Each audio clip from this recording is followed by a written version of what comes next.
Joining me now is New York Democratic Congressman Jamal Bowman. Congressman, thank you so much for being here. I feel like you may help us understand this moment in the way that it needs to be talked about. I would love to get your reaction to what has unfolded on airwaves across this country over the course of the last few hours.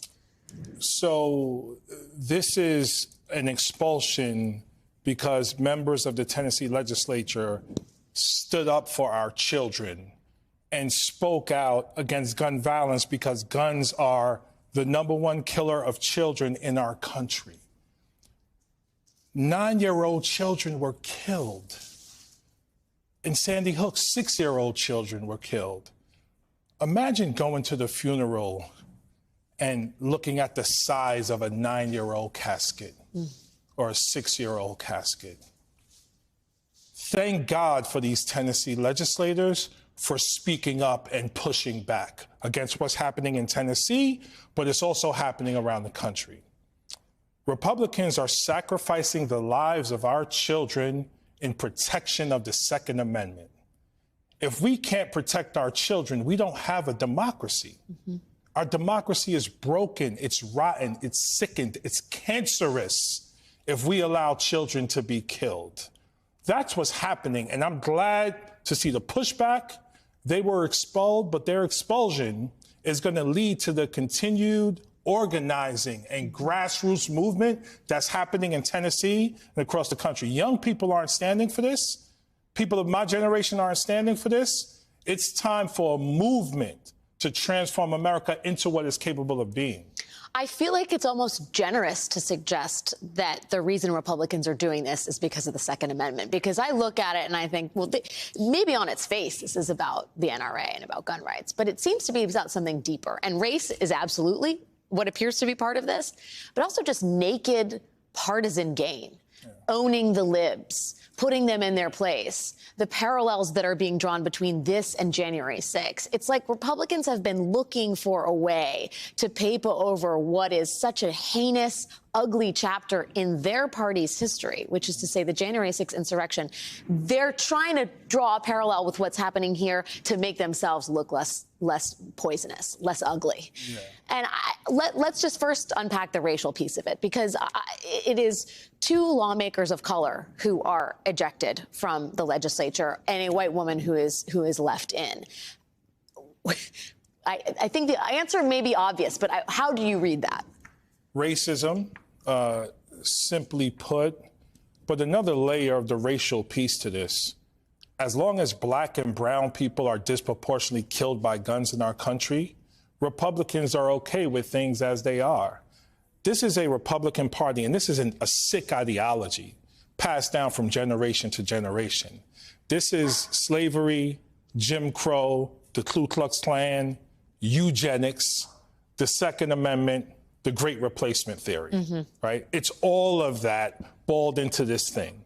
So guns are the #1 killer of children.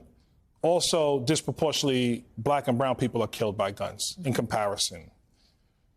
Domestic violence and gun violence is something that we have to talk about as well. Women being killed by their partners by guns. Republicans historically have been against women's rights and women's civil liberties. You know, Roe v. Wade is one. And present, right? Yes. Roe v. Wade is one example of that. So this is who they are. Another thing I want to mention is this. They can no longer win on the merits of their arguments. Yeah. They have no ideas. They have no vision for the present or future of our country.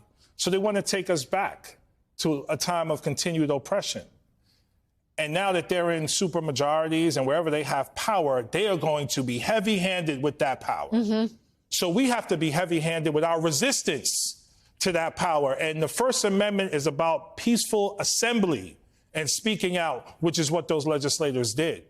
But it has to, this democracy is hanging by a thread because of the previous president and obviously their party. We have to organize across this country people who believe in justice and equality to take it back. I mean, I watch that, and I think there are a lot of people in this country who will feel incensed, impassioned, angry, and motivated. Yes. If the point of all of this was to silence the men of color, the women of color, the progressives, the uppity folks who dare raise their hands and hold the megaphones.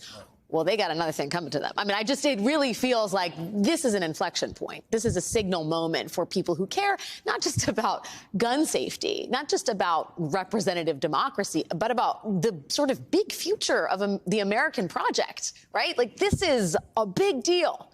And to try and pretend it's anything otherwise, or that people aren't paying attention to this, is foolish. Completely foolish. But again, they have nothing else to go to. The only thing they could do is try to kick people out of a legislature because they have power. And this is why in 2024, in states across the country and at the federal level, in the Senate and the House, we have to vote these people out of office. Yeah. Any candidate, Republican or Democrat, who doesn't want to do something on gun violence and something big like banning assault weapons, expanded background checks, training, whatever it is, we got to go big on this. They have to be voted out of office. I want to say one more quick thing.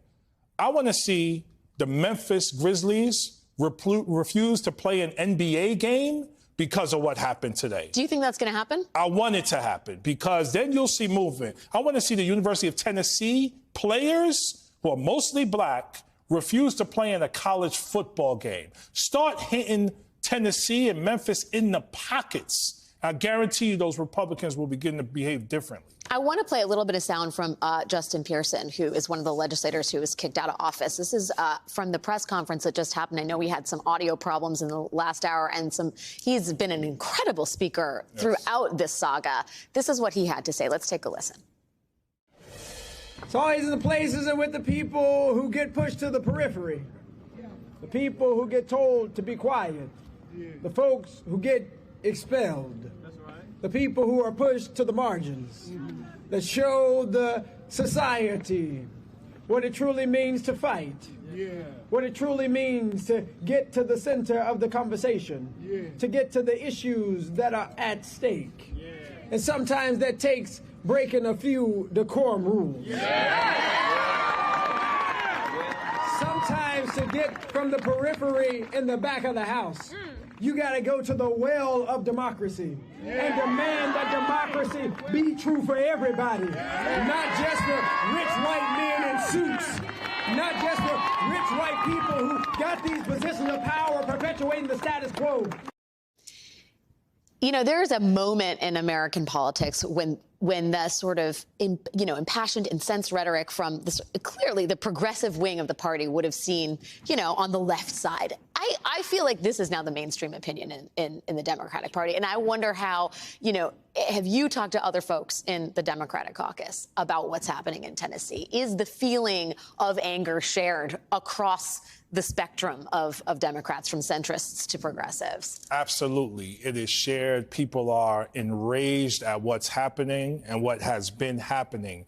When I had my engagement, my argument, if you will, with Representative Massey, people were texting me from the caucus saying, thank you for stepping up. My office couldn't stop receiving calls from all over the country, because it's not just people in the House. It's people across the country who are like, finally, no more thoughts and prayers. We need action. We need to see that someone is pissed off about this. Yeah. And that's why we got that reaction. And so, I love what he said about decorum there, because I was criticized for my lack of decorum. Decorum, children are being slaughtered by assault rifles. What do you mean decorum? Throughout American history, we have become better because of mass movements throughout our history, because of moments like this that turned into mass movements. We need that right now, because we still have tens of millions of people who don't consistently participate in our democracy. And we need everyone watching this, everyone on social media. Don't just tweet. You can do that, but you got to knock doors. You got to hand out flyers. You got to go to the church, the supermarket, the schools. You got to engage your neighbor, introduce yourself, talk about where we want this country to go. Our country we have founding documents. We have the Declaration of Independence, the Constitution, the Bill of Rights. We need a document that paints the picture of a vision for America. Mm-hmm. We need a new document written by all of us, not just white property-owning men.